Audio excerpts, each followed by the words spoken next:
Sziasztok! Ebben a videóban arról fogunk beszélgetni, hogy hogyan ne csessz szét az aksiaidat első körben, meg hogy hogyan tudsz egy kicsit normálisabban aksikat adminisztrálni. Ugyanis tök jó, amikor megveszel egy ilyet, ugye, amiről már volt szó az előző videóban, kis Tiny Whoop, tök jó, van hozzá 4 darab aksid, aksinként tudsz körülbelül 2-3 percet repülni. Ja, de amikor elgondolkozol, hogy kimennél mondjuk a mezőre, vagy valahova, és akkor mondjuk röpköddél akár, nagy Isten, egy fél órát, 3-4 órát, hát azzal, amit kaptál hozzá, ez az USB kütyű, hogy ezzel mire föltöltesz mondjuk egy ilyen ennyi akkumulátort, az úgy rohadt idegesítő tud lenni, egyesével töltögetni őket. Ráadásul ugye ezek a LiPo aksik, ezek úgy működnek, hogy rá van írva, hogy ugye 3,8 volt a névleges feszültsége, ami azt jelenti, hogy 3,8 volton érzi jól magát, ott nem megy tönkre. Ugye tudjuk róla, de egyébként majd fogok erről egy kicsit részletesebb videót csinálni.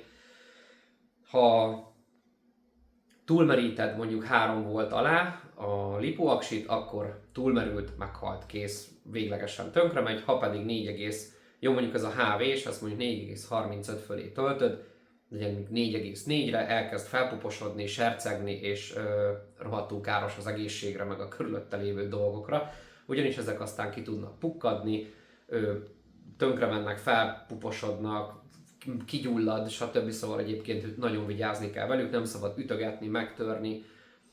Mindig érdemes figyelni arra, hogy hogyan tárolod. Nyilván a hőt nem bírja egyáltalán, és igen, és ugye erre szeretném nektek mutatni az ultimate megoldást, ami ő lenne. Ezt picit megnézzük közelebbről, ez egy ilyen tuning vagy szuper töltő, ez a WeFly Whoop Store 3.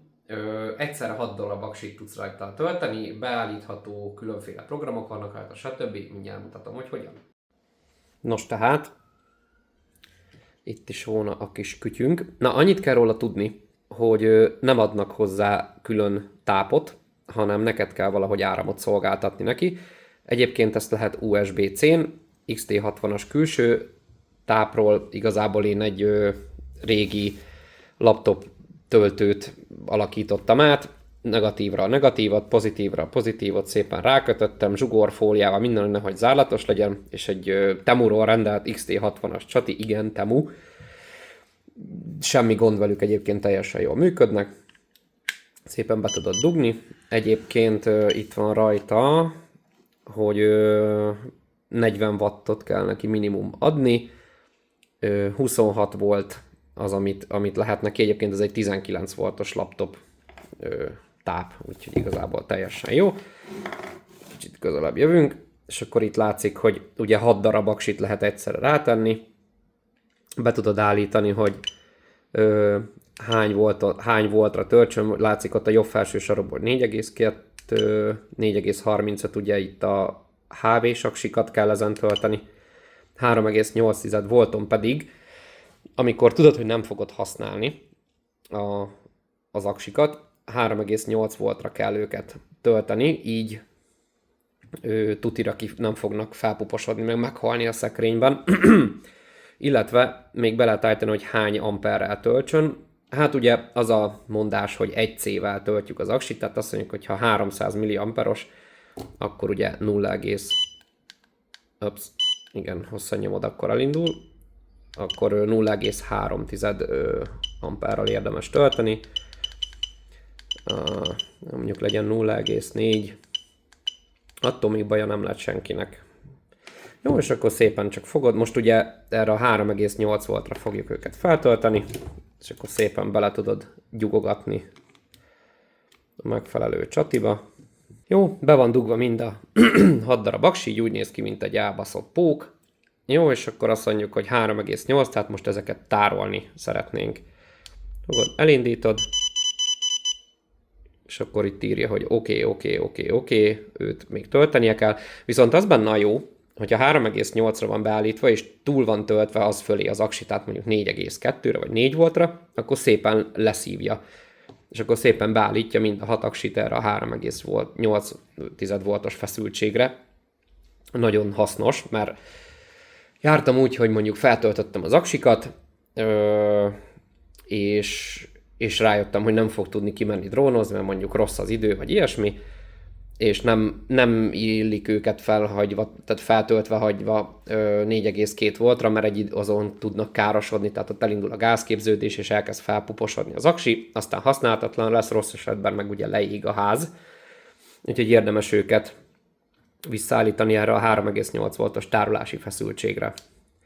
Viszont, hogyha tudod, hogy kijutsz drónozni, fogod, megnézed, hogy HV-se, ugye ezek a HV-sek, ugye ez mindez a 6, ez a high voltage, fogod, beállítod 4,35, és már mehet is a töltés. És szépen elkezdi őket tölteni.